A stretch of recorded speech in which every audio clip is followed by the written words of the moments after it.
Hi everybody and welcome to a new video in the Melody Generation with LSTM Networks series.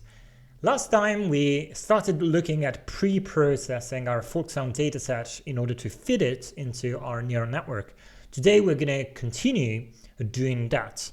So specifically, last time we started to building this pre-process function and we focused on loading the songs from kern and then doing a couple of important things for pre-processing. So first, just filtering out the songs that have non-acceptable note values and then transposing all the songs to C major and A minor. So for finishing the implementation of this pre-process function, we need to implement a couple of other steps here. So we want to first encode the songs in the music time series representation that we discussed a few videos back in the series, and then once we've done that, we want to save the songs to text files. So each song is going to have its text file where the content is going to be just the encoded song itself. Good. Okay, so the first thing that we should do here is to create a new function called encode song. And so this function is going to get as an input a song as a music21 object, and it's going to give us back a string where we have the song that's been encoded in the time series representation. Okay, so I'm not going to get too much into the details of the music time series representation that we discussed earlier, but I'll give you just a quick refresher. So let's assume we have a note which has pitch 60, which is middle C, and then duration 1, which is just a quarter note.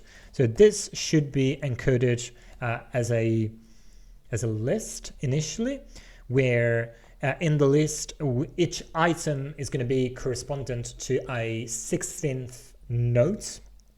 And so here in this case we're going to have something like this. So the first item in the list is going to be equal to 60, which is the pitch, the MIDI note for the pitch, and then we are going to have 3 underscore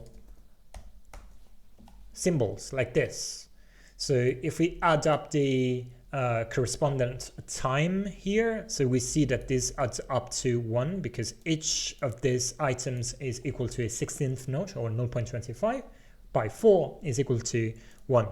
And this underscore sign over here means that the note is held for that specific time step.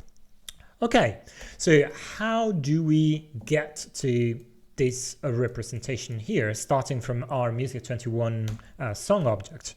Well, we should definitely go for a for loop here. So we want to get all the notes and rests in the song.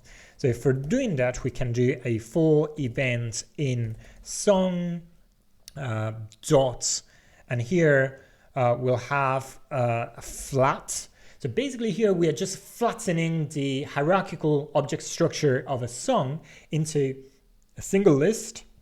And here we want to single out notes and rests. So out of all the possible objects in this list, like key objects or time signature objects, we are just focused on the notes and the rests. Right, but here we may have a couple of different options, different types of objects here. So one is notes and the other one is rests, and obviously we want to track the notes and the rests and give them different symbols for encoding. So now let's focus on notes. So handle notes. So for checking if the event object is a note object, we can use the built-in function isInstance, and we can say if event is an instance of m21.note.note. So the symbol here is going to be equal to event.pitch.midi, right? So so if we are inside this if statement, this means that event is a note object, which has as an attribute a pitch object, which has as an attribute a MIDI note. And so this is just a MIDI note. And in our example over here, this is equal to 60. So what we are actually looking for, right? But there may be a case where we should handle rests, right? And let's put it like this. So we can do if is instance. So if event is an instance of m21.note.arrest. So if the event is a rest, then the symbol that we want to use for encoding purposes is just equal to R, because we encode rests with the symbol R. Good. Okay, so this is all good. But now we need to convert the note or the rest into time series notation. Okay, so we basically want to do this. So we have a note with a pitch, with a duration, and we want to build this list here. So for doing that, first of all, we should look at the number of steps here that like the current event needs for being encoded into a time series representation. So how can we calculate this number of steps? Well, first of all, we should define the time step, right? So the amount of time for each step, and we know that's equal to 0.25 because it's a 16th note. And so we can just like use this here, saying time step is equal to 0.25. So this is an argument which is defaulted to a 16th note. Okay, now what we can do to arrive at the number of steps here is just to get the overall duration of the event in a quarter length and then divide that by the time step.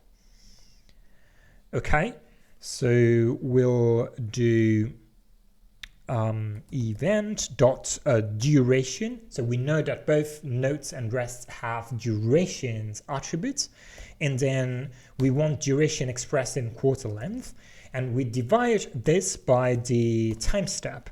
Now, an important thing that we need to do here in order not to get an error is to cast these value into an integer. So why do we do that? Well, now you'll see why, because we do a for loop. So we go through all the possible steps, and so we do a for step in range steps. And so this is why we need for steps to be an integer, because range accepts integers, right? Okay, so here we're going through all the steps that we need to create, right? And now we need to decide whether we are going to be using the actual symbol, so it could be a number or the letter, the character R, or we should use this underscore symbol. So how can we decide that? Well, if you think about it, so here we are basically building the list or the portion of the list for the current event. So when we hit the first step of the event, we actually want either the pitch number, the MIDI number, or the rest symbol, because we are triggering this event at this point. But then for all the other steps, we just need to hold the event for whatever amount of duration is left until the end of the event. And so for all the steps after the first one, then we need to use the underscore symbol. Okay, so let's translate that intuition into code. Okay, so we could say that if step is equal to 0, then we get, well, we should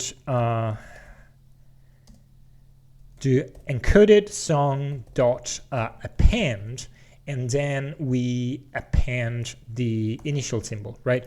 Now, I haven't defined this encoded song list yet, but this is obviously what we want to return. Like it's the core of what we are doing. So this is going to be basically the list that stores all the notes and rests in the time series. Okay. Okay, but in all other cases here, so when we are at steps, all the steps but for the first one, so we want to, for this encoded song, to append this symbol here, so the underscore symbol, right? Okay, so now if we just review this very quickly, so this two for loops are able to translate the entire song from music 21 to a list in the form of our time series music representation. So the first level goes through each event at a time, and then the nested for loop here just goes through all the time steps that we need in order to log the current event. Okay, but we know that this is just a list. Okay, but we want to convert this to a string. So we want to cast the encoded song to a string. So how do we do that? Well, it's quite straightforward, really. It's basic Python. So we want to join the list. So we join the all the items in the encoded song list, and here, so we'll join them using an empty space. But this is probably gonna just return an error, and this is because not all the items are strings. So we need to map this encoded song to all strings. So how can we do that? Well, we can use the map function here, and so we can use this nice syntax here. So basically here we're using like this, we are casting all the items in encoded song to a string, and then we join them using an empty space. Good. Okay, so now we can return encoded song. That's great. Okay, so this is how we are encoding the song. And now that we can encode the song, we should update our preprocess function down here. So we can say that encoded song is equal to encode song, and we should pass in the song in here. Okay, and so here we just get back a string where we have all the symbols of our time series encoding for the current song. Great. Now the next step and final step that remains to be done is to save the song to a text file. Good. Okay, so first of all, we want to create a save path, right? So a path where we want to save the current song. Okay, so for doing that, we can use os.path.join. So we want to join a couple of things here. So first of all, we want to create a folder in our project structure that's called Dataset. I've already done it down here, but you should create, if you have, obviously you don't have it right now, so you should create this Dataset folder here, and then we should create a constant here, and we could call it save save directory, for example, and we'll put that equal to Dataset, right? And so when we are down here, for the save path of the current song, we want to join savedir, so the path to the dataset directory, and then we need a file name, right? that's going to be unique for each song in the songs that we are pre-processing here. Okay, so how do we create a unique identifier here? Well, here we're going through all the songs in order. So the kind of like the easiest thing to do here is just to get an index here, and we can get that by using enumerate and call it on the list songs, so that it gives us back both the current index we are in and the actual songs one by one. Okay, so now we can use this I over here, this index, but we can just use I as is because this is an integer, and as I said, we want to join strings. So we have to cast this I to a string first. Okay, so now we have a save path that's unique for each song, and now we just need to save it. So we'll do a with open save path, and then we'll open this file in write mode, and we'll do this as fp, and we'll do an fp.write, and then we'll pass in the encoded song. Good. Okay, so this is, I believe, all we need for finishing our pre-process function, which is nice. So now let's see if the code that we've built actually works. So here we have the code from the previous video. So some of this can be useful right now, but like all of these other things, we're not going to need them. Okay, so here we're basically just loading the songs, isolating the first song, and this is going to be useful. And then we transpose the song down here, and then we show the song through, in my case, MuseScore. Okay, but here I want to pre-process all the songs that are this kern dataset path, which I believe here is equal to Deutsch directory and then test. So down here, so we have this test directory. So it should, so when we run pre-process, so we should read all of these songs and then encode them and save them in a text file here in Dataset. Okay, so let me run this and see if this works. Okay, let's go. Okay. Oops. So here we go here. So it seems this has worked. So let me double check here. So here we have the dataset directory. And as you can see here, we have 12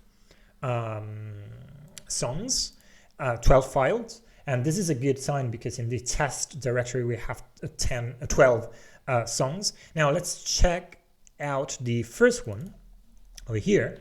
Okay, so and as you can see, here we have the whole song, which is encoded as a string, where we have both these numbers, which are the MIDI notes, the underscore signs, and R, I believe, as well. Yes, here. So we have also rests, which is good. Okay, so let's check this first 3 notes here, and let's compare them with the actual song that we've encoded. Okay, so this seems to be an 8th note, and this should be an E. This is the MIDI note for E in the middle octave, and then it goes up to A, I believe. And this is a quarter note. So now let me just check if this is correct. And here you have it. Yes. So this first note here is equal to E, and then it moves up to A, and it is a quarter note. And then we go up to B as an 8th note. And yeah, let me just go back here. And yes, we go up to B, which is this 71, which is held for an eighth note, which is great. So it seems to be working. Obviously, this is not the ultimate proof that this is working, but I can assure you that this is definitely. And okay, so yeah, this is basically it for this video.